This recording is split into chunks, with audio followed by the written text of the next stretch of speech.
Bonjour, aujourd'hui une deuxième vidéo consacrée aux proportions. Alors on considère une population P, puis P1 une sous-population de P et P2 une sous-population de P1. Donc P2 c'est une sous-sous-population de P si vous voulez. On note petit P1 la proportion de P1 dans P, petit P2 la proportion de P2 dans P1. Et donc il y a une propriété qui nous dit que la proportion petit p de P2 dans P est donnée par la formule petit p égale P1 fois P2.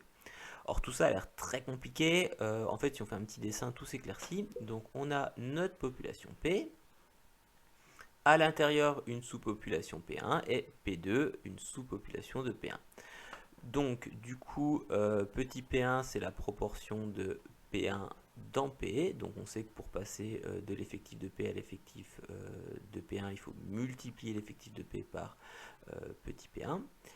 P2 c'est la proportion de P2 dans P1, donc on peut faire la même chose, hein, pour passer de l'effectif de P1 à l'effectif de P2 on multiplie par P2.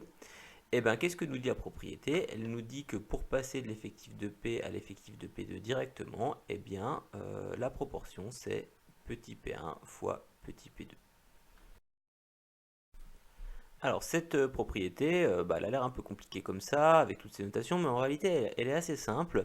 Donc on va faire un petit exemple pour mieux la comprendre. Donc dans un collège, il y a 37% des élèves qui participent à l'AS, à l'association sportive, dont 48% font du foot. Et on se demande quelle est la proportion d'élèves pratiquant le foot dans tout le collège.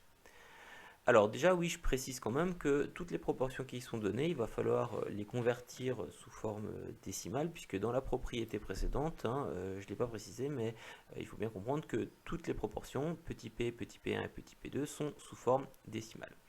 Donc ici, on peut représenter notre situation par un graphique, et je vous encourage vraiment vivement à le faire d'une manière générale, que ce soit au brouillon ou même sur votre feuille, hein. Donc sur ce graphique, qu'est-ce qu'on va avoir? Eh bien, on va avoir notre population totale, les élèves du collège, notre première sous-population, ceux qui participent à la S, et notre sous-sous-population, ceux qui font du foot à la S. Si on regarde l'énoncé, eh bien, on voit que pour passer de l'effectif du collège à l'effectif de la S, qu'est-ce que je fais? Eh bien, comme la proportion c'est 37%, je multiplie par 0,37, c'est-à-dire 37% sous forme décimale. De la même manière, pour passer de l'effectif de la S à l'effectif de ceux qui font du foot, eh bien, je multiplie par 0,48, qui correspond aux 48%. Ce qui veut donc dire que pour passer de l'effectif du collège à l'effectif de ceux qui font du foot, eh bien, je multiplie par 0,37 fois 0,48, ce qui va me donner en fait ma proportion d'élèves qui pratiquent le foot dans le collège. Donc je fais mon petit calcul.